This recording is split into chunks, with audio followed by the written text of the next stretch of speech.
Hello बच्चों, कैसे हैं आप लोग। सबसे पहले तो स्वागत है आप सभी का यूथ इंजीनियर्स एकेडमी के यूट्यूब प्लेटफॉर्म पर। मैं हूं संजय तिवारी और जैसे कि आपको मालूम है कि हमारी एकेडमी लखनऊ में है, आलमबाग में है। और हम लोग एसएससी जेई और भी जूनियर इंजीनियर के जितने भी एग्ज़ाम होते हैं इलेक्ट्रिकल में, मैकेनिकल में और सिविल में, उसमें ऑफलाइन बैच चलाते हैं। उसके अलावा एक कोर्स और चलाते हैं TG2 का कोर्स, जो कि ऑनलाइन ऑफलाइन दोनों मोड में है। ये ITI के बच्चों के लिए है जो इलेक्ट्रीशियन डिपार्टमेंट में, इलेक्ट्रीशियन ट्रेड में ITI करते हैं।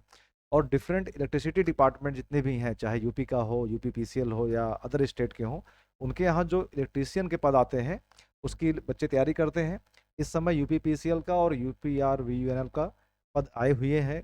बच्चे ऑफलाइन में पढ़ाई कर रहे हैं, ऑनलाइन में पढ़ाई कर रहे हैं। तो इसको ज्वाइन करने के लिए अगर आप ऑनलाइन चाहते हैं तो आप प्ले स्टोर पे जाएं और इसी कोचिंग के नाम से ही सर्च करें। आपको ऐसा एक लोगो मिलेगा, उसको डाउनलोड करके ऑनलाइन कोर्सेज ले सकते हैं। उसके अलावा एसएससी जेई का जो नॉन टेक्निकल पार्ट है, जीके का, जीएस का, रीजनिंग का, वो सारे कोर्सेज ऑनलाइन भी अवेलेबल हैं। आप ऐप से जाकर एसएससी जेई के रिगार्डिंग जीके, जीएस और रीजनिंग के जो कोर्सेज हैं उसको भी ऑनलाइन ले सकते हैं। हाँ, ऑफलाइन अभी हम सिविल, मैकेनिकल, इलेक्ट्रिकल को केवल ऑफलाइन ही चला रहे हैं। ऑनलाइन की तैयारी कर रहे हैं, लेक्चर्स की रिकॉर्डिंग हो रही है और भी तैयारियां होती हैं, सब हो रही हैं। हमें लगता है कि 1 से 2 महीने के अंदर हम इसको ऑनलाइन मोड में भी लेकर आ पाएंगे। आइए अपने आज के टॉपिक पे चलते हैं। हम लोग मैकेनिकल के हैं और मैकेनिकल में होने के नाते आपको मालूम है इस समय कोर्स हम लोग लेके चल रहे हैं इंजीनियरिंग मैकेनिक्स, जो कि एक बेसिक फंडामेंटल कोर्स है इलेक्ट्रिकल के, सॉरी, मैकेनिकल के लिए और सिविल के लिए, है ना। उसमें काफ़ी लेक्चर्स हो चुके हैं। आज हम लोग कुछ प्रॉब्लम करेंगे। प्रॉब्लम जो एक सीरीज चल रही है, हम लोगों ने कॉन्करेंट फोर्स सिस्टम और नॉन कॉन्करेंट फोर्स सिस्टम को समझा था, और इस समय नॉन कॉन्करेंट फोर्स सिस्टम के कुछ प्रॉब्लम को करने की बात कर रहे हैं। पिछले वीडियो में आपने देखा, हमने एक प्रॉब्लम लिया था, उसको सॉल्व किया था, उसका रिजल्टेंट निकाला था, उसकी लोकेशन निकाली थी। आज अपने पास एक प्रॉब्लम और लेके चलेंगे। तो आज का टॉपिक है प्रॉब्लम नंबर 2 है, दूसरा प्रॉब्लम लेके चल रहे हैं, और ये resultant of non concurrent force system. ठीक है। तो यहाँ एक थोड़ी सी चर्चा ये कर लें कि जब भी रिजल्टेंट निकालने की बात आपसे कहा जाएगा, तो रिजल्टेंट का मतलब ही होता है कि एक फोर्स ही होगा, रिजल्टेंट भी एक फोर्स होगा, एक वेक्टर क्वांटिटी होगी।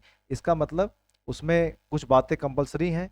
एक तो उसका मैग्नीट्यूड होना चाहिए, ठीक है, जो ये बताता है, जो ये बताता है कि फोर्स कितना है, ठीक है, जो ये बताएगा कि हमारा फोर्स कितना है, ठीक है। और एक उसका डायरेक्शन होना चाहिए, जो ये बताएगा कि फोर्स किधर है, नेट फोर्स जो है वो उसकी दिशा क्या है, ठीक है, ये बताएगा दिशा। और एक चीज और निकालना पड़ेगा कि फोर्स कहाँ पर एक्ट कर रहा है, उसकी लोकेशन, ठीक है, लोकेशन। तो ये 3 चीजें अगर किसी फोर्स के बारे में हम कह पाते हैं, मतलब कहाँ है, ठीक है, तब आप एक कंप्लीट इंफॉर्मेशन आप किसी फोर्स सिस्टम के बारे में दे पाते हैं। तो आइए दूसरा प्रॉब्लम देखते हैं, वो भी नॉन कॉन्करेंट फोर्स सिस्टम का है और ये तीनों ही चीजें उसमें निकालनी पड़ेंगी। आइए समझे जरा प्रॉब्लम क्या है। देखिए मैंने पहले से लिख के रखा हुआ है ना। तो इसको पहले प्रॉब्लम को समझा जाए, इसकी स्टडी किया जाए। प्रॉब्लम क्या है कि ए से लेकर डी तक, AD एक रॉड है, एक रॉड है, एक लठ है। उस रॉड पर या लठ पर कुछ फोर्सेस लगे हैं, 4 फोर्स लगे हैं। ए पॉइंट पे 60 किलो न्यूटन, बी पॉइंट पर 20 किलो न्यूटन, सी पॉइंट पे 30 किलो न्यूटन और डी पॉइंट पे 40 किलो न्यूटन, ठीक है ना। तो ये हमारे पास फोर्सेस लगे हुए हैं। कहा जा रहा है कि ये, अगर ध्यान से देखिए तो ये फोर्स सिस्टम कैसा हुआ, ये फोर्स सिस्टम पैरेलल है और साथ में नॉन कॉन्करेंट है ना। अभी हमें समझे कि फोर्स सिस्टम नॉन कॉन्करेंट है, सभी फोर्सेस पैरेलल है, तो आप कह सकते हैं कि non concurrent and parallel force system है। खैर पैरेलल से बहुत बड़ी कोई दिक्कत नहीं है, ठीक है, सॉल्व कर लेंगे।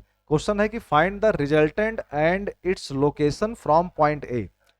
बताना है रिजल्टेंट कितना है, इसका मतलब डायरेक्शन बताना है, मैग्नीट्यूड बताना है, साथ में ये बताना है कि जो रिजल्टेंट है वो पॉइंट ए से कितनी दूर, कहां पर एक्ट कर रहा है ना। वो जो रिजल्टेंट होगा, हो सकता है कि बॉडी के बाहर एक्ट करे या बॉडी के अंदर एक्ट करे, बॉडी के लेफ्ट एक्ट करे, बॉडी के राइट एक्ट करे, ऐसा हो सकता है, ऐसी कोई समस्या नहीं है ना। तो आइए सॉल्व करते हैं इसको, जिस मेथड से हम लोगों ने पिछले क्वेश्चन को सॉल्व किया था, ठीक उसी मेथड से, ठीक है। अच्छी बात क्या है कि सारे फोर्सेस पैरेलल हैं, आसान हो गया। इसका मतलब क्या है कि किसी भी फोर्स को हमें रिजॉल्व करने की जरूरत नहीं पड़ेगी, क्योंकि इंक्लाइंड नहीं है ना।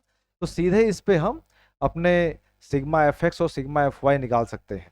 आइए पहले कैलकुलेट करते हैं sigma F x. Sigma F x ये बताता है कि बॉडी पर हॉरिजेंटल एक्सिस पर, एक्स एक्सिस पर नेट इफेक्ट क्या आने वाला है। सिग्मा एफ एक्स ये कहता क्या है, algebraic summation of all the forces along x axis. Axis की बात करें तो इसको आप कहते हैं एक्स एक्सिस, इसको कहते हैं वाई एक्सिस। हम जानना ये चाह रहे हैं इन सारे बलों का एक्स एक्सिस पर कुल इफेक्ट क्या है, net effect of all these forces along x axis. इसी को कह रहे हैं एक्स एक्सिस पर सभी बलों का बीजगणितीय योग लेने पर। कैसे निकालते हैं, अगर फोर्स राइट दिखाई पड़े तो प्लस लिया जाएगा, और फोर्स लेफ्ट दिखाई पड़े तो माइनस लिया जाएगा, इनको ऐड करेंगे। तो अच्छी बात क्या है कि पूरे फिगर में आप देखिए ना कोई फोर्स लेफ्ट है ना कोई फोर्स राइट है, तो आप कहेंगे 0 + 0 = 0। इसका मतलब सिग्मा एफ एक्स तो पूरी 0 हो गई। मीन्स फिजिकली इसका मतलब समझे तो कहना क्या चाह रहा है, ये चारों फोर्सेस मिलकर भी इस पूरी बॉडी को, इस लठ को, इस रॉड को लेफ्ट या राइट मूव नहीं कर सकते, क्योंकि सिग्मा एफ एक्स 0 हो गया। बात समझ में आ गई। आइए नेक्स्ट निकालते हैं sigma F Y, algebraic summation of all the forces along Y axis. तो क्या कहेंगे, जो फोर्स ऊपर लगेंगे उसको पॉजिटिव लिया जाएगा, नीचे लगेंगे उसको नेगेटिव लेंगे, सॉरी, और इनको ऐड कर देंगे। तो जरा ध्यान से देखिए, पूरे फिगर में कोई भी फोर्स ऊपर नहीं है ना, तो सारे के सारे फोर्स ऊपर नीचे ही हैं, तो कोई फोर्स ऊपर नहीं है, तो ये तो हो गया 0। और सारे फोर्स नीचे की तरफ है तो माइनस ही होंगे, इसका मतलब -60, -20, -30 एंड -40। ये सब मिला के कितना हो गया, कितना हो गया भाई, मेरे ख्याल से 60, 20, 80 और 40, 120, 150 हो रहा है ना। ये सब मिला के 150 किलो न्यूटन हो रहा है। तो यहाँ से हमें मिलता क्या है, sigma F Y, sigma F Y is equal to -150 kilo newton. ये हमें रिजल्ट मिला। मतलब बॉडी पर जो ये फोर्स आ रहा है वाई एक्सिस पर वो 150 किलो न्यूटन है। माइनस साइन, ये जो माइनस साइन है इसको ध्यान दीजिए, ये क्या शो करता है, ये जो शो करता है, क्या शो करता है, ये कहता है कि फोर्स नीचे लग रहा है, जो नेट फोर्स है उसकी डायरेक्शन डाउनवर्ड है। इतना इंफॉर्मेशन हम यहां से ले पाए, ठीक है ना। अब कैसे निकालते हैं रिजल्टेंट, जरा देखा जाए। आइए, तो रिजल्टेंट अगर इसका डायग्राम बनाने की बात करें तो डायग्राम कैसे बनेगा, एक मिनट रुकिए। ये जो हमने निकाला है रिजल्ट यहाँ से, इसका डायग्राम बनाने की कोशिश करें, सिग्मा एफ एक्स और सिग्मा एफ वाई का डायग्राम। तो कैसे बनाएंगे, पहले तो एक एक्सिस बना लें, एक्स और वाई एक्सिस, देखिए ज़रा, ठीक है, एक्स और वाई एक्सिस बनाने की बात कर रहे हैं। तो ये हमारी एक्स एक्सिस है और ये वाई एक्सिस है, ठीक। आपने कहा कि सिग्मा एफ एक्स कितना है, तो सिग्मा एफ एक्स तो 0 है, इस एक्सिस पे कोई फोर्स नहीं गया। जो फोर्स है सिग्मा एफ वाई में है, मीन्स इस पॉइंट के डाउनवर्ड लग रहा है, और इसी फोर्स की वैल्यू को आप कह रहे हैं कि ये सिग्मा एफ वाई है, और इसकी वैल्यू कितनी है, 150 किलो न्यूटन। जो इंफॉर्मेशन अभी तक मिली है इसकी मदद से हम ये डायग्राम बना पा रहे हैं, है ना। अब रिजल्टेंट कैसे निकालते हैं, तो रिजल्टेंट निकालने का फॉर्मूला आपने प्रीवियस लेक्चर्स में देखे हैं कि R square is equal to क्या लिखते हैं हम लोग, sigma F X square plus sigma F Y square, ठीक है ना। ये हो गया हमारा आर स्क्वायर रिजल्टेंट। तो यहाँ से अगर देखा जाए तो सिग्मा एफ एक्स की वैल्यू तो साफ दिखाई पड़ रही है कि ये वैल्यू तो अपने पास 0 है, ये तो 0 है, ठीक है, ये वैल्यू मिलती है। इस हिसाब से अपने पास आर स्क्वायर इक्वल टू कितना आ जाएगा, R square equal to sigma F, sorry, sigma F Y का होल स्क्वायर। हमें मिलता है R equal to sigma F Y. अगर इसमें वैल्यू पुट कर दें, ध्यान रखिएगा माइनस लेके नहीं चलेंगे, यहाँ पे इस डायग्राम से बात कर रहे हैं, तो sigma F Y equal to कितना है, 150 kilo newton. It means we will get our resultant is 150 kilo newton, ठीक है, किलो न्यूटन। ये हमारे पास रिजल्टेंट आ गया, है ना। तो जब रिजल्टेंट आ गया तो हम इसका डायरेक्शन भी निकाल सकते हैं, ठीक है। कितना है ये मिल गया, किधर है, तो किधर तो मालूम ही है कि जब कुल मिला के एक ही फोर्स है तो ये डाउनवर्ड होगा, ठीक है ना। डाउनवर्ड होगा तो आप चाहे तो निकाल लें, हम लोग कैसे निकालते थे, tan अल्फा करके निकालते थे। इसका फॉर्मूला होता था sigma F Y by sigma F X, means 0 is equal to 150, ठीक है ना, ये इक्वल टू हो गया कहते हैं 0। मीन्स कि जिस तरफ आप देख रहे थे tan अल्फा की वैल्यू 0 आ गई ना, तो इसी तरफ काम करेगा, ठीक है, डाउनवर्ड ही काम करेगा, ठीक। तो यहाँ से आपको मिल जाएगा अल्फा की वैल्यू नीचे की तरफ, इसी तरफ, ठीक। अल्फा आप कहाँ से देखना चाह रहे हैं, तो जो एंगल आप देखेंगे यहाँ से मिल जाएगा आपको, ठीक है। चलिए, तो अल्फा इक्वल टू कितना आ गया, along minus Y axis, alpha कितना आ गया, अलोंग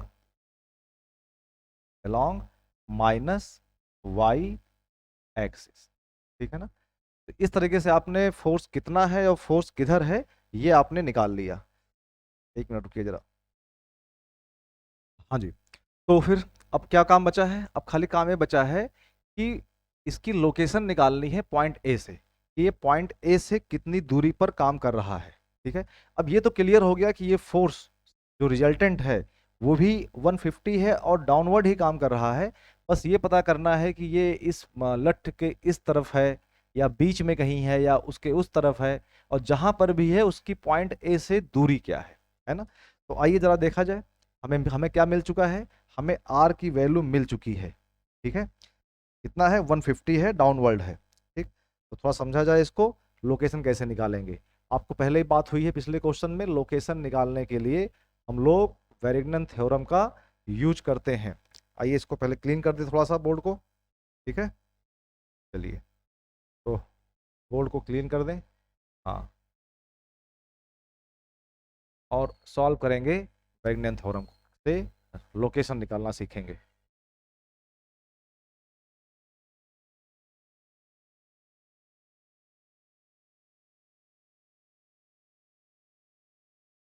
डिलीट, डिलीट,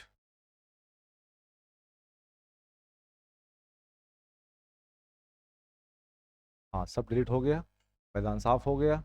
आइए सॉल्व करते हैं, ठीक है। चलिए, तो हम कहीं एज्यूम करना पड़ेगा कि रिजल्टेंट हमारा, ये तो मालूम चल चुका है कि जो रिजल्टेंट है वो रिजल्टेंट डाउनवर्ड काम कर रहा है, ये कंफर्म है। और कितना है, 150 किलो न्यूटन है ना। बस ये नहीं पता है कहाँ काम कर रहा है, तो कहीं ना कहीं एज्यूम करना हमें पड़ेगा। हमने इसको एज्यूम कर लिया कि सपोज दैट जो हमारा रिजल्टेंट है वो रिजल्टेंट पॉइंट ए से इस तरफ ऐसे काम कर रहा है, तो इसी आर की वैल्यू कितनी है, 150 किलो न्यूटन, ठीक है ना। और ये भी एज्यूम कर मान लेते हैं कि आर से इसकी जो डिस्टेंस है, ये जो डिस्टेंस है इसको मान लेते हैं एक्स है। कहाँ से कहाँ तक, यहाँ से लेकर यहाँ तक की डिस्टेंस है वो एक्स है, ठीक है। मेरे पास इस बोर्ड पर जो जगह बची है, स्पेस बचा है, इस साइड बचा है, मैंने इधर एज्यूम कर लिया। आपकी मर्जी करती है इसके इधर एज्यूम कर लीजिए, मर्जी करती है बीच में कर लीजिए, इससे कोई फर्क नहीं पड़ता है, ठीक है। अब वेरिग्नन साहब ने क्या बताया था, उन्होंने बताया था, इसका कोई नाम भी दे दीजिए पॉइंट को। इस पॉइंट का नाम सपोज दैट मान लेते हैं ए बी सी डी, इसको मान लेते हैं ओ है। वेरिग्नन साहब ने ये बताया कि अगर कोई फोर्स सिस्टम आपके पास है और आपको मूवमेंट लेना है, किसी भी पॉइंट के अबाउट मूवमेंट लेना है, तो मूवमेंट लेने के दो तरीके हैं।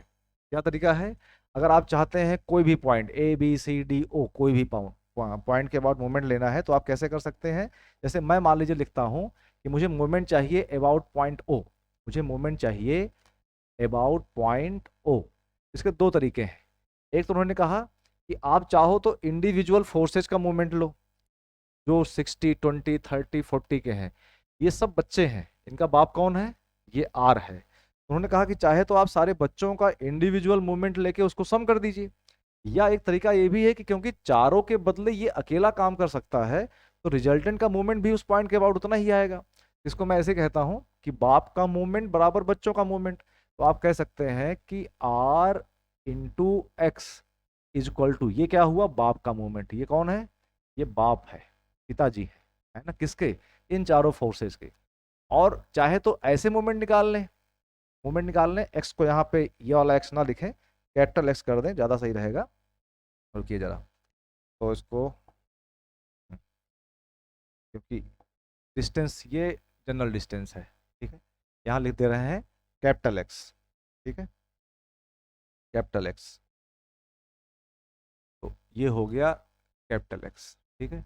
और चाहे तो इंडिविजुअल फोर्सेस का निकालें, मतलब एक फोर्स लें दूसरा फोर्स लें, तो इसको लिख रहे हैं एफ आई डी आई का एल्जेब्रिक समेशन कर दें। एक ही बात हुई कि इंडिविजुअल फोर्सेस का मोमेंट निकाल के सम कर दे, जहां आई का मतलब क्या है, आई इज इक्वल टू 1 2 3 4 5 जितने फोर्स हो, आई का मतलब क्या है 1 2 3 एंड सो ऑन। ठीक है ना, इस टाइप से कर सकते हैं। ठीक है, आइए देखते हैं कि न्यूमेरिकल में कैसे काम करने वाला है।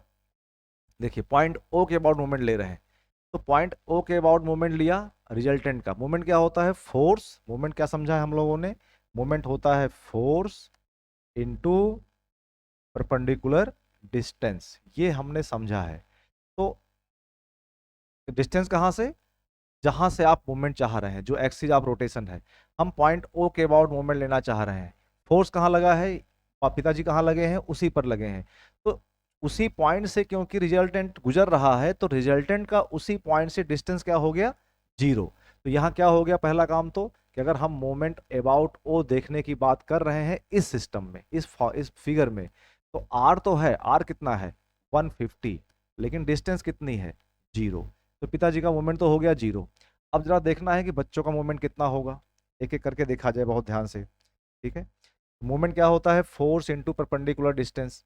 इसी फॉर्मूले को बार बार लगाकर सारे फोर्सेस पे देखेंगे। और एक बात ये भी देखा था हम लोगों ने कि मोमेंट को एज्यूम किया था कि अगर क्लॉकवाइज मूवमेंट होगा तो प्लस लेंगे, एंटी क्लॉकवाइज होगा तो माइनस लेंगे। आइए समझा जाए कैसे यहाँ पे काम करेगा ये। तो पहला फोर्स लेते हैं, मोमेंट यहाँ लेना है, फोर्स कहाँ है 60 का, 60 किलो न्यूटन डाउनवर्ड लगेगा इस परपेंडिकुलर डिस्टेंस पे। ये परपेंडिकुलर डिस्टेंस हुआ जो कि x है, तो कितना हो गया 60 इंटू एक्स।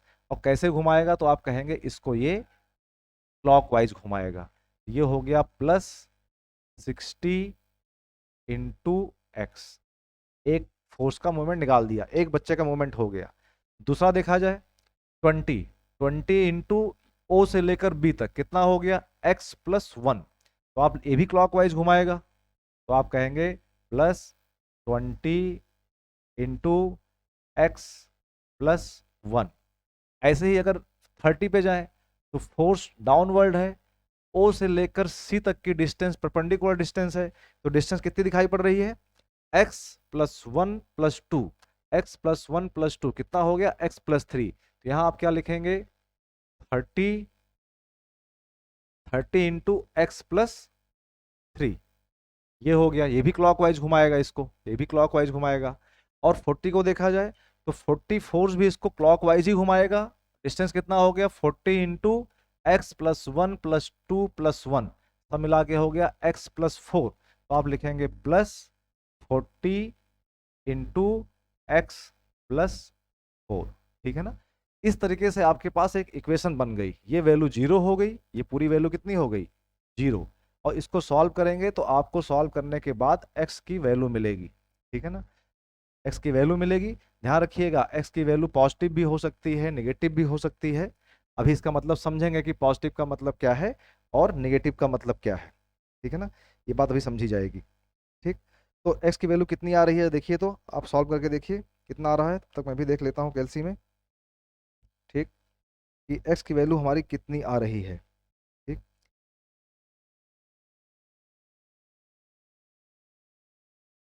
तो x की वैल्यू यहाँ पर माइनस में आएगी, माइनस का x की वैल्यू आ रही है -1.8 मीटर, -1.8 मीटर। मैं बार बार कह रहा हूँ कि कैलसी सॉल्व कर रहा हूँ, हो सकता है मुझसे कोई कैलकुलेशन मिस्टेक हो जाए, तो इसको माइंड नहीं करने का है, अपने आप सॉल्व करने का है। मैंने सॉल्व किया 1.8 आया, आप जरा सॉल्व करके देखिए कितना आ रहा है। मेरे हिसाब से 1.8 ही आ रहा होगा। ठीक है, अगर गलत होगा तो ठीक कर लीजिएगा, लेकिन माइनस का आ रहा है। माइनस का होने का मतलब क्या हुआ, जरा ये समझा जाए। प्लस का आता तो जहां मैंने एज्यूम किया है वो वहीं पे है, वहीं पर है और सही है। ठीक है, लेकिन माइनस होने का मतलब क्या है कि मैग्नीट्यूड तो सही है, 1.8 मीटर रहेगा यहां से, ये सही है। लेकिन ये रिजल्टेंट है, ये इस पॉइंट के अगर इधर है तो प्लस है, क्योंकि मैंने इस साइड को प्लस माना हुआ है, एक्स लिखा है। लेकिन माइनस आया, इसका मतलब इतनी ही डिस्टेंस ये इस पॉइंट से इस तरफ है। ठीक है, मतलब अगर एक्चुअली मैं कहना चाहूँ इसका मतलब क्या है, तो रिजल्टेंट को मैं ये कहूँगा कि जो रिजल्टेंट है वो रिजल्टेंट कहाँ पे है, यहाँ नहीं है, ये रिजल्टेंट ए पॉइंट से 1.8 मीटर राइट साइड में है। तो 1 मीटर ये हो गया, थोड़ा सा और ले लेते हैं, ये रिजल्टेंट जा रहा है। एक्चुअल रिजल्टेंट हमारा ये है, और ये डिस्टेंस यहाँ से यहाँ तक कितनी है, 1.8 मीटर। ऐसा इस माइनस ने मुझे बताया, मैंने एज्यूम किया था इधर, लेकिन एक्चुअल में है वो उधर। तो इस टाइप से हम अब निकाल पा रहे हैं कि हमारा ये जो रॉड है इसका रिजल्टेंट कहाँ से गुजर रहा है। अच्छा, इसके बाद आप कोई भी काम कर सकते हैं। कोई कहता है कि इस रॉड को एक अंगुली पे बैलेंस करना है, ऐसे आप चाहते हैं ना कि ऐसे करके बैलेंस करना। इसको अगर ऐसे बैलेंस करना चाहते हैं तो अंगुली कहाँ, फिंगर कहाँ लगाया जाए। तो अब आप कह सकते हैं, क्योंकि हमने रिजल्टेंट निकाल लिया है, उसकी लोकेशन निकाल लिया है, तो मैं अपनी फिंगर को अगर यहाँ पे ऐसे लगा दूं, ये सपोज दैट ये फिंगर है, तो ये रॉड जो है इस फिंगर पर मूव नहीं करेगा, बैलेंस हो जाएगा, है ना। तो अगर आप चाहते हैं रॉड बैलेंस करना एक फिंगर पे, बचपन में खेल खेलते होंगे कि रॉड को फिंगर पे बैलेंस करने का, तो वो हमने पता कर लिया कहाँ पे लगाना है, ठीक है ना। तो ये यहाँ पर आप सपोर्ट कर सकते हैं अपने फिंगर से, इसको सपोर्ट कर सकते हैं यहाँ से, तो ये बैलेंस हो जाएगा। तो इस टाइप से हम लोगों ने नॉन कॉन्करेंट फोर्स सिस्टम का ये एग्जाम्पल देख लिया, ठीक है। फिर और भी एग्जाम्पल देखने हैं, अभी बहुत सारे क्वेश्चन करने हैं, ठीक है। तो आज का वीडियो, ये छोटा वीडियो है, एक क्वेश्चन के लिए है, इतना ही। नेक्स्ट वीडियो में मिलेंगे और एक बढ़िया सा क्वेश्चन लेंगे और देखेंगे कि कैसे कॉम्प्लेक्स प्रॉब्लम को भी सॉल्व करना है। Thank you so much, best wishes, पढ़ते रहिए।